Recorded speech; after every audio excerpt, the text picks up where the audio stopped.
Ze hebben er naar uitzien in Oudegeer. Beurtschip de Sint-Michael leidt weer in het wetter. Meer dan 100 jaar lang lijnen hier ek beurtschippen. Daarmee waar het geword van het ene naar het andere plak bracht. Dat beeld van Doe is nou dus weer waarom. En daar is de stichting die het initiatief nam voor de renovatie dan ik tegenwies mij.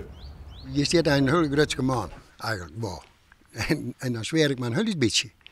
Want ik heb nooit gedacht dat dit schip op hetzelfde plak leidt. Dat leidt nu op hetzelfde plak als het oude beurtschipje van vroeger, van de gebroeders Welling.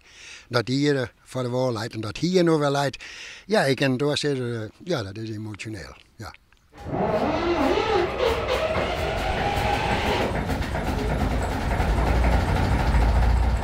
En zo klinkt de Sint-Michael dan.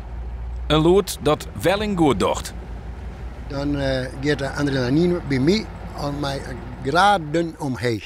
Want het is een 3-cilinder lister en dat is een lood dat jet bij dit schip. En dat is prachtig om te jetten. Nou, dit is vanzelf prachtig voor u. Hè? Eerst denkst van dat oud schip, het wordt iedere keer minder en minder. En ook gelukkig is het weer opknapt. Nou, dat is fantastisch. Maar die aantinkers die we erin hadden, die kunnen het hier niet aannemen. Dus dat bloedt. Het schip zal in de toekomst tjenst dwaan bij de jaarlijkse Sinterklaasintocht en de sterrenwacht Burgum zal ook een broekmeidje van het schip.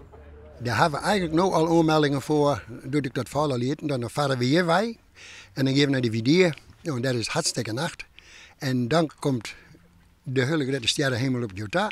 En dan hebben we nog wat samenwerking met de sterrenwacht van Burgum. Daar zijn mensen die vinden dit een geweldig idee. En dan zeggen we, dat willen we wel meedoen, dit ligt het dus wel. Dus dat staat dus ik te gebeuren.